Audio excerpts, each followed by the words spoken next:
नमस्कार, knocking-news.com में आपका स्वागत है। मैं हूं गिरिजेश वशिष्ठ। पाकिस्तान को लेकर हम न्यूनतम मित्रता की उसमें चल रहे हैं, नीति पर चल रहे हैं। मित्रता ख़त्म करना नहीं चाहते हैं, लेकिन इतनी रखना चाहते हैं कि बनी रहे। और इसके कारण हम पाकिस्तान को बहुत ज़्यादा दूर कर रहे हैं अपने आप से और उसको हल्के में ले रहे हैं, ये भी कहा जा सकता है। हालांकि जब मैं ये बात कहता हूँ तो इस देश में बहुत सारे लोग इस बात से नाराज़ होंगे। उनको लगेगा पाकिस्तान है क्या, चींटी की तरह है और वो हम कभी भी मसल सकते हैं। और इस तरह की बहुत सारी धारणाएं हमारे लोगों के अंदर हैं, हमारे देश के अंदर है। चीन थोड़ा तगड़ा है ये हम लोग मानते हैं, लेकिन ये मानते हैं कि पाकिस्तान कुछ भी नहीं है, इसलिए हम उसको कुछ भी कर सकते हैं। दरअसल पाकिस्तान एक भोला भाला और कमज़ोर देश है, ये समझना अपने आप में हमारी एक खाम ख्याली है। हाल में आपने खबरें पढ़ी होंगी कि किस तरह से यूक्रेन के अंदर जो हथियार मिल रहे हैं वो पाकिस्तान के सप्लाई किए गए हथियार हैं, पाकिस्तान की आर्मी के हथियार हैं। कोई सोच भी नहीं सकता था कि यूक्रेन को चुपचाप पाकिस्तान हथियार सप्लाई कर रहा है।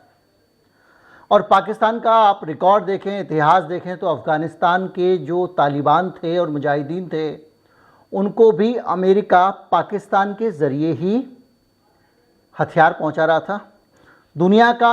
दुनिया के इतिहास का सबसे बड़ा जासूसी ऑपरेशन जो अंजाम दिया गया था, उसमें पाकिस्तान का CIA, ब्रिटेन का MI6 और माफ़ कीजिए अमेरिका का CIA, ब्रिटेन का MI6 और पाकिस्तान का ISI शामिल थे।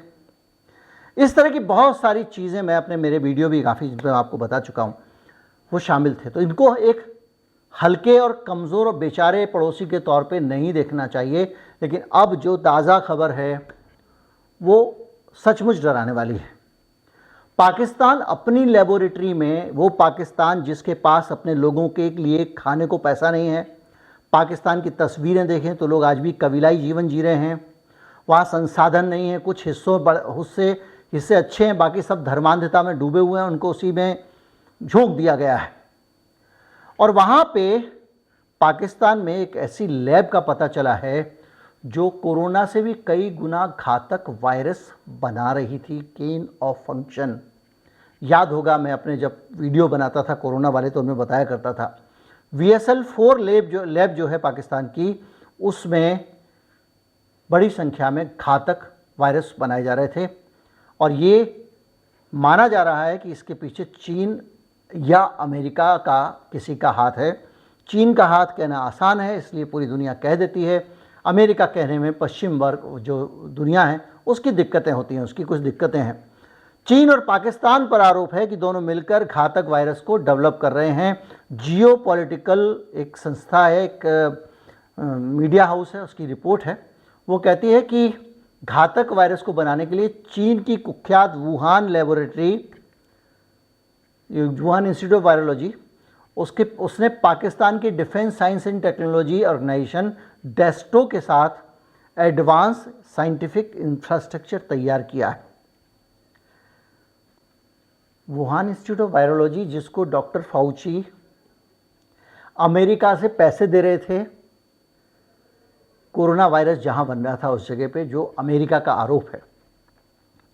और वो ही वुहान इंस्टीट्यूट अपने यहाँ रिसर्च ना करके पाकिस्तान को रिसर्च करने के लिए, वायरस बनाने के लिए मदद कर रही है और वहाँ एक एडवांस लेबोरेटरी बना रही है।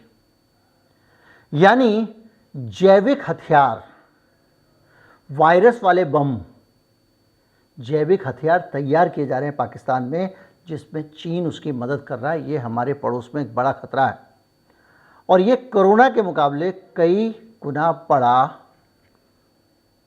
खतरा है। 2020, 2 साल पहले आपको याद होगा कि ऑस्ट्रेलिया के एक पत्रकार ने दावा किया था चीन और पाकिस्तान के बीच में इसको लेकर एक सीक्रेट डील हुई है। और ये एंथोनी क्लेन नाम के पत्रकार थे जिन्होंने ये दावा किया था और उन्होंने बताया था कि कैसे डेस्टो और वुहान लेबोरेटरी के बीच में टाई अप है। क्लेन ने कहा कि सीक्रेट डील का मकसद बायो वेपन्स बनाना है, बायो वेपन्स यानी जैविक हथियार। पाकिस्तान और चीन दोनों जैविक हथियार का इस्तेमाल किसके खिलाफ करना चाहेंगे? इससे आप कल्पना कर सकते हैं कि हमारे आसपास जिनको हम बेचारा समझते हैं वो कितनी खतरनाक साजिशें कर रहे हैं। लैब में एंथ्रेक्स जैसी बीमारियां फैलाने वाले घातक बैक्टीरिया और वायरस बनाए जाते हैं। ये दावा इस पत्रकार ने, क्लेन ने किया था और उसने कहा कि चीन ने पाकिस्तान को इसलिए चुना है ताकि वहाँ लोगों की नज़र से बचाकर ख़तरनाक रिसर्च को अंजाम दिया जा सके। अब ये ऑस्ट्रेलियन पत्रकार है। ऑस्ट्रेलिया और चीन के बीच में 36 का आंकड़ा है। ये बात दिमाग में रख के ही इस खबर को समझना ज़रूरी है।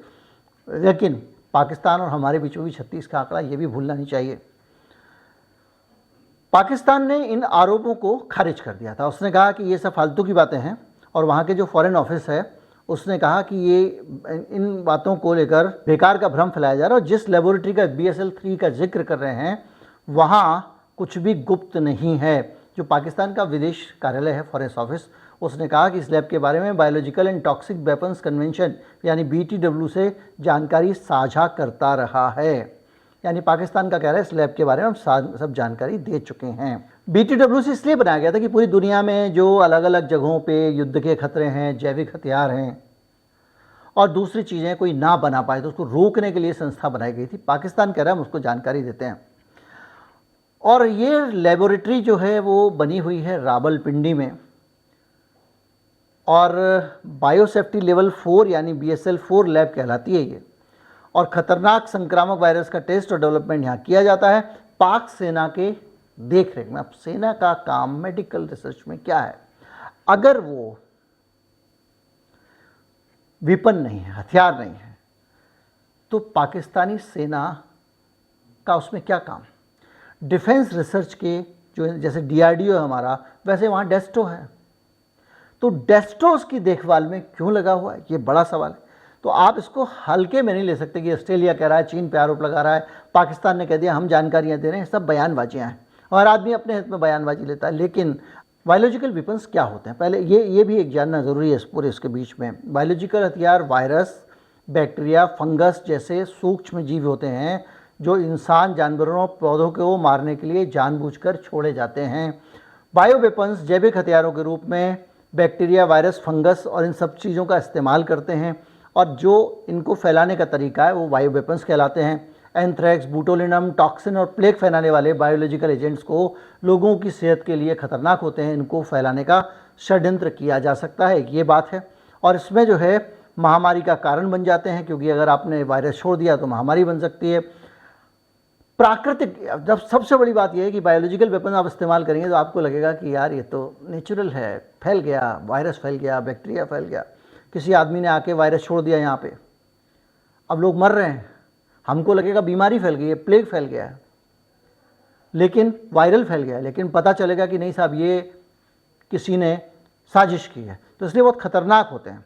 इसके अलावा बायोलॉजिकल वेपन्स जो हैं उनको सामूहिक विनाश के हथियार की कैटेगरी में डाला गया है, जैसे परमाणु बम है, और इस तरह के हथियार बनाना मानवता के प्रति अपराध है, इसलिए पूरी दुनिया इन पर रोक लगा रही है। और पाकिस्तान के पास अगर इस तरह के हथियार हैं, ये मिलने की बात हुई है, तो ये चिंता का विषय है। उम्मीद करता हूँ ये जानकारी आपको उपयोगी लगी होगी। उम्मीद करता हूँ कि आपको समझ में आया होगा कि पाकिस्तान बायोलॉजिकल लेबोरेटरी भी रखता है। भाई हम लोग समझते थे कि वो सिर्फ वैसे ही थोड़ा बहुत लश्कर तैयबा करता रहता है, लेकिन उसने तो बहुत हथियार बनाता है, हथियार बेच रहा है यूक्रेन को, अमेरिका उसको पैसे दे रहा है, सब चीज़ें दे रहा है। और आज की तारीख में जो भी है, इससे हमको एक सोचने की दिशा मिलती है कि भैया पाकिस्तान को हल्के में नहीं लेना चाहिए।